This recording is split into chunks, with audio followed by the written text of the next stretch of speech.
শাৰীৰিক আঘাততকৈ মানসিক আঘাত অধিক বেদনাদায়ক। এতিয়া হাঁহিৰ আঁৰত যেতিয়া অলেখ বেদনা লুপ্ত কৰি ৰাখিব লগা হয়, তেতিয়া চকু পানীবোৰ তেজ হৈ ওলাই আহে। জীৱনটো খুবেই কষ্টকৰ, কিন্তু সেয়া কাকো বুজাব পৰা নাযায়। মনটো বৰ অসহায়, কিন্তু কাকো দেখুৱাব পৰা নাযায়। জীৱনত বহুত কিবা কিবিৰ প্ৰয়োজন হয়, কিন্তু বিচাৰিলেই সকলো পোৱা নাযায়।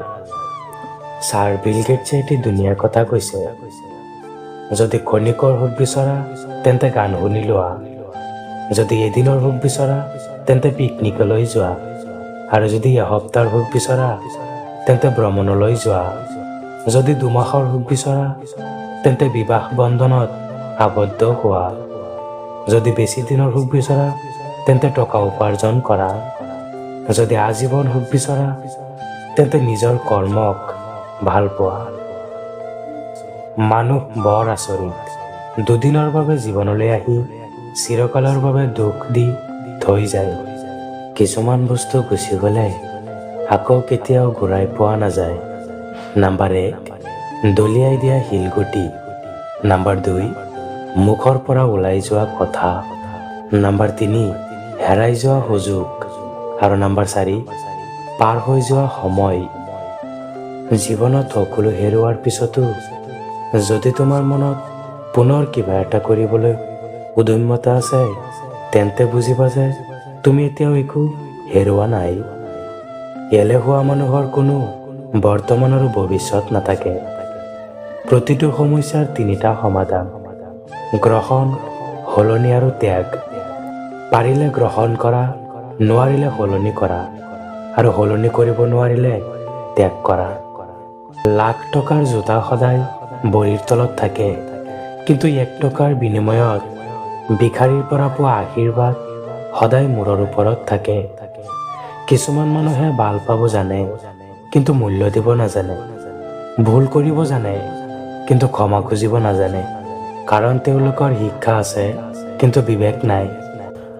কোনোবাই যদি তোমাক সন্দেহ কৰে, দুখ নকৰিবা। মনত ৰাখিবা, সকলোৱে সোণ আৰু হীৰাকহে সন্দেহ কৰে। সেইটো আচল নে নকল? লোহাক কিন্তু কোনেও সন্দেহ নকৰে। নদী আৰু ৰাস্তাৰ যেনেদৰে শেষ নাই, ঠিক তেনেদৰে মানুহৰ জীৱনত সমস্যাৰো শেষ নাই। এটাৰ সমাধান হ'বলৈ নহওঁতে আন এটা সমস্যা আহি হাজিৰ হয়। এটা ভাল সম্পৰ্ক 2টা বস্তুৰ ওপৰত নিৰ্ভৰ কৰে: সন্মান আৰু বিশ্বাস। দূৰত্ব যিমানেই নহওক কিয়, বিশ্বাস আৰু গুৰুত্ব থাকিলে কোনো সম্পৰ্ক ভাঙি নাযায়। জীৱনত কেতিয়াও কাকো বেকাৰ বুলি ভাবিব নালাগে, কিয়নো বন্ধ কৰি এটাও দিনত 2বাৰ সঠিক সময় দেখুৱায়। মানুহে তোমাক তেতিয়াই ভাল বুলি ক'ব যেতিয়া তোমাক তেওঁৰ ইচ্ছামতে ব্যৱহাৰ কৰিব পাৰিব।